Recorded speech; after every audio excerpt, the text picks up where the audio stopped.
Hi guys. I'm here today to talk a little bit more about the Cultural Revolution under Mao Zedong and how that kind of parallels what's going on right now in our cities across the United States. Um, so for those of you who aren't really familiar with the Cultural Revolution, basically what had happened, I'm going to give you a brief like mm, history before just what happened before the Cultural Revolution, and obviously the Cultural Revolution. So, the Cultural Revolution really started because Mao Zedong had kind of lost his power. Well, in a way, he'd lost his power, but basically, what had happened was back in 1958, I believe, um, Mao had started this program called the Great Leap Forward. And basically, his idea was okay, so we're gonna catapult ourselves, past the United. Well, he wanted to pass himself past England at the time, because at the time England was still considered a major industrial power, right? And it was actually because Khrushchev had said to Mao, "Hey, I'm gonna, Russia's gonna be out, outselling the United States in certain goods, and outproducing, sorry, certain goods in X amount of time." So Mao was like, well, we're gonna, be England in producing all these nonsensical goods, really. So anyway, so basically, in order to get this whole thing going, Mao takes you know, all the peasants and puts them into state-run communes. And obviously, terrible idea. So he takes all the people who are making food and basically puts them to smelting iron. And more or less, that turns out to be a complete disaster. People just smelt every single piece of metal that they own. We're talking like cooking pots, I mean, metal pipes, if they even had those in some areas. I mean, in most areas, they did not. Peasants would not have had something like that. But anyway, so all this steel ends up being useless, or at least the extremely vast majority of them. I mean, how could you not see that happening, right? Anyway, so basically what ends up happening is Mao is like, well, okay, well, I guess I didn't get the steel I needed, but I can at least sell food on the foreign market in order to get credit, well, money, whatever. So that's what he did, and it ended up causing a huge famine. In fact, the largest famine in recorded history. I won't say for sure, but it's estimated that somewhere between 20 and 45 to 50 million people died from this famine. I mean, that is just monstrous. But anyway, so getting back to the original point. So basically, after that happened, uh, basically his Mao, his president, which was the person under him, his second in command, Liu Shaoqi, uh, basically went out and saw, the extent of what these policies had caused, and he was like, absolutely, I cannot do this. Like, I need to do something about this right now. So, the Politburo got together. It might have been more than the Politburo. I can't exactly remember. But it was a gathering of, communist leaders in the Chinese Communist Party. And Liu Shaoqi basically denounced the Great Leap Forward in front of everybody there. And if you're not familiar with Mao, Mao likes to take everything very personally. He does not like to be outsmarted. So, now we start to get into the Cultural Revolution a little bit more. Because after this happens, and people are like, yeah, we really don't want the Great Leap Forward anymore because it's kind of destroying everything and killing people. So, Mao's like, okay, I'll step back a little bit. But this is Mao we're talking about. And Mao is the Machiavellian king. Trust me, he is. So, Mao sits back and, just twiddles his thumbs and waits. In the meantime, Shouchi Deng Xiaoping. I'm trying to think of the other guy's name. Oh gosh, it's been a while. Doesn't matter. Oh, Chow and Lai. Um, so they basically start to implement these capitalist policies, right? And Mao's like, absolutely not. This is going to destroy our revolution because that was what Mao was all about. So basically, Mao comes in and is like, okay, how do I get control back in this party? And he'd sort of been turned into like a sort of a godlike figure at that point. But I think that they thought that, they could turn Mao into just some kind of an empty icon and he would just go away. Well, no. Instead, he decided he was going to get revenge. So, what did he do? He mobilized young people. He said, you are our future. This government is evil. It is corrupt. It is going to destroy the revolution. And you're basically, your family may be complicit in this. And it just began all this looting and rioting and violence, murder on a large scale. Nothing compared to the Great Leap Forward, but we're talking 1 to 2 million people who probably died during this thing. And it's funny to me that they would say things like, down with capitalism and down with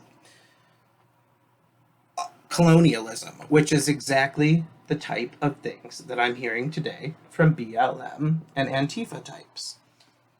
They want so hard to claim, well, okay, I suppose they don't want to, but the media wants so hard to proclaim that they are not communist or socialist or whatever, or they try to use those words as a good thing. Well, they're not. A, they don't work, and B, they kill a bunch of fucking people. But anyway, I digress. So basically, Mao came out with a little red book, which was a quotation of, it was a book of quotations from him. And you were to recite that and treat that as kind of, your Bible in a way, I guess. I mean, if you're a religious person. But basically, it was, all the schools were shut down. You can say right now that it's because of coronavirus that the schools are shut down. I'm not sure that I necessarily believe that anymore. Well, I don't believe that anymore. I mean, come on, it's been a long time. People can go back to school now. The science is on our side. But anyway, so I think that might be one of these things too, because if you notice, kids aren't in school now, right? Obviously. So they have nothing to do. Well, that's exactly why Mao shut down the schools, started these travel, it was free access, free movement across the country for young people. It was for young people to get out and go rebel against the system. And there were struggle sessions, which was basically where, if you were accused of being against the revolution or a capitalist, they had a name for it. I'm blanking, I'm sorry. But anyway, yeah, if you were like that, they would denounce you. The struggle sessions would be where you would basically be humiliated in front of a large crowd. Oftentimes you'd be beaten, just subjected to horrible, horrible things. And I'm not sure, but I think that's exactly what's going on now in these cities. Because in the struggle sessions, you would have to kind of confess your sins. Not that you necessarily did anything wrong, but, you had to confess to your private thoughts. And that reminds me a lot of what goes on now with how they want to treat people who, have white privilege or whatever you want to call it, where you have to stand up and, be like, oh, I'm so ashamed that, for something that I didn't really do and I couldn't possibly have done, being white, as opposed to, say, in their society, people who weren't born within a certain class, they were anti-revolutionary. And it was usually, funny enough, the people who had wealthy parents who were considered the anti-revolutionary, the people who were in the party, because that was Mao's game, you see. Mao wanted to get Liu Shaoqi out of power so that he could retake it. And he succeeded, actually. Liu Shaoqi actually did go through a struggle session, and it was filmed, and apparently it's quite difficult to watch. I've never seen it. But, yeah, Liu Shaoqi went through many struggle sessions, many beatings. We're talking about an old diabetic man. I mean, he was denied any sort of medical treatment. He was denied diabetes treatment. The man was the president of China, second most powerful man in China, and he died naked in a cell. I mean, anemic, absolutely starved, and just, I remember someone saying that he had crushed, just the only thing you could see next to him was a crushed plastic bottle because he had been in so much pain. There was nothing he could do. There was just a plastic bottle that he crushed, and yeah. So Liu Shaoqi died a very, very, very sad death, and Mao did not want people to know about it.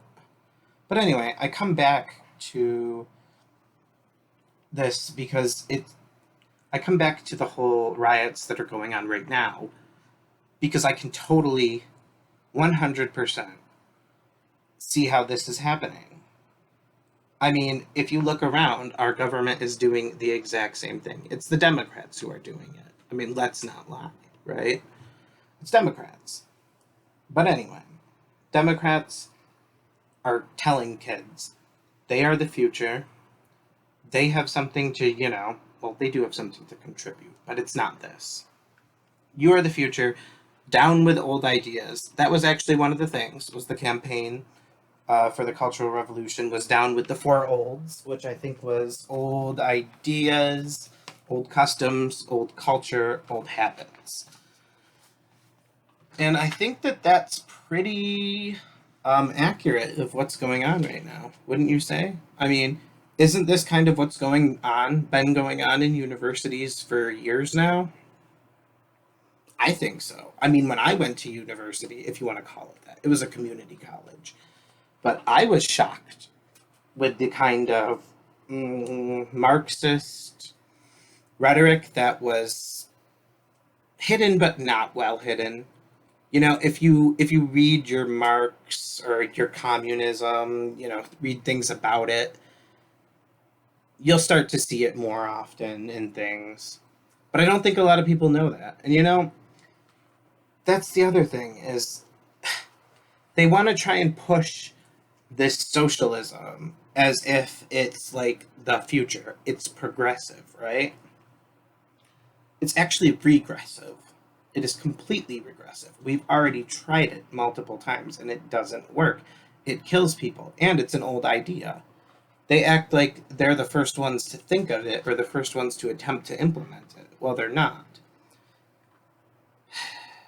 Actually, capitalism is a much more revolutionary and progressive idea than socialism ever could be. Because capitalism has hardly ever been tried in its purest form.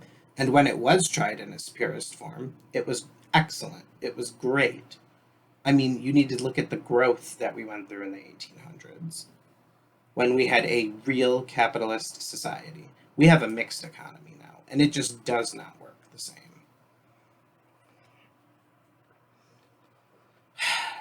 But anyway, I'm getting ahead of myself here. I'm kind of going into a little bit of, different topics here. But I just kind of want people to be aware that you need to look into this. I'm serious. I think everybody should look into the Cultural Revolution. I think you should look into Mao in general. Because right now, what's going on, come on. It has China written all over it. China's written all over it. Okay?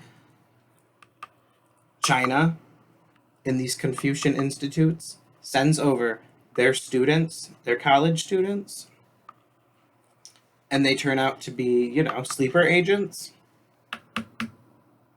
What country would know better than China how to infiltrate into a school and get young people to believe in something like communism and then rebel. They've done it. They did it here in the United States. It's happening right now around you. And if you can't see it, you need to look more into it. I have a couple of suggestions for books. I'm going to say Mao the Unknown Story. Oh, who's that by? I had it written down. Damn it. Where did I put it? Okay. Well, look up Mao the Unknown Story. It should be the only book you'll find with that name. But also Mao's Great Famine by Frank Decatur. That's a great one. That'll tell you all about the Great Leap Forward and how Mao basically murdered 50 million people in the name of getting himself a nuclear weapon, more or less. It's quite shocking when you read about it. But anyway, the next one you should read definitely right now is by Frank Decatur as well. It's called The Cultural Revolution. And something really interesting about Frank Decatur is that he actually had access to some of the Chinese Communist Party documents from back in the day, which, I mean, most people should realize is very, very difficult to do. I mean, the Chinese government does not let most people see those things. So this man knows what he's talking about, and it's very enlightening. I'm trying to think if there's any other points I want to... I would love to go more into this relationship with China and what's currently going on right now in the world, because honestly, I see China is just written all over this nonsense that's going on in the United States, and we all damn well know it. China definitely wants Joe Biden to win. I can tell you that much.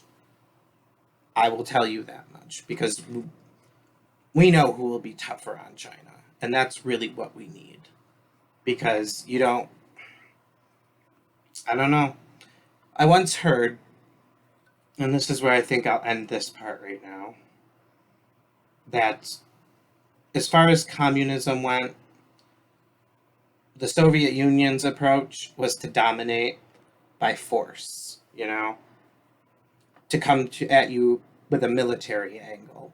Whereas the Chinese would be more so interested in doing it slowly, sort of, under the covers, like slipping in quietly until you don't even realize that they're already there.